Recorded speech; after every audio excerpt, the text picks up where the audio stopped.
Rob Friel, ARPS. ARPS. How does that sound? Fantastic, really. It's quite a long time to get there and quite a journey. So it's a real achievement. Well, talking of journeys, that's rather appropriate, isn't it? Because you can tell us how you got the inspiration for this panel. Yeah, I'm a sort of landscape and nature photographer by background, and I'd been commuting in and out of London to my day job for many years, and you whistle through the countryside, particularly at this time of year when the mists are rising and the light levels are angled, and thinking, well, I'd rather be out there doing that than sitting on this train going to work.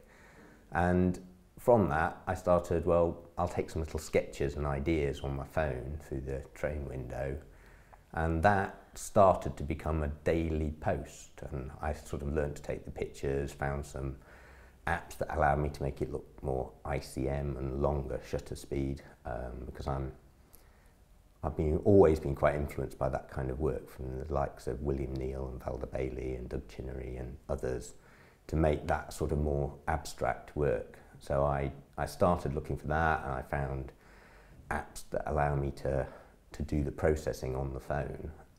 So I started creating images on the train on the way to work or on the way home. And that evolved into another 20 images that I took to an assessment day with Ray Spence and Sue Brown. And they also said, well, you're talking about it as a journey, so present it as a journey. You don't need to present it as mounted images on 40 by 50 mounts, so do something different. It is quite different, so do something different. So I did, and that journey became that panel. Well, they said do something different. It is very different, and actually only the second person to have a distinction with the images taken from an iPhone or a camera. That's quite an achievement, actually, when I didn't know that until you said today. So what does it mean to you having this distinction? A huge amount. I know a lot of people who are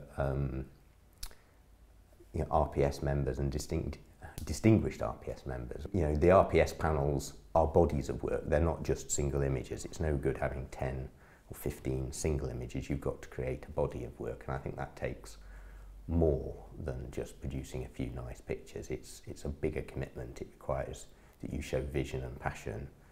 So I think you see the people who have them and the respect they're given, that it means an awful lot to me to have achieved this.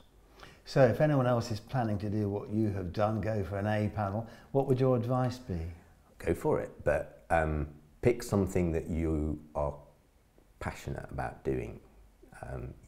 It took 2 years to do this, so you've got to want to take the pictures, because you're not going to be able to do 15, knock them out, get them right and submit them.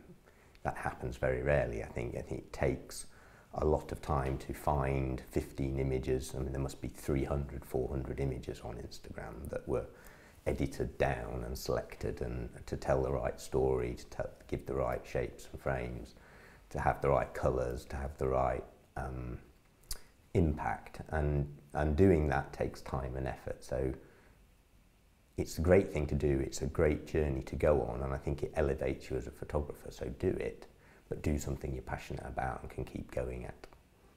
Rob Friel, thank you so much. Thank you.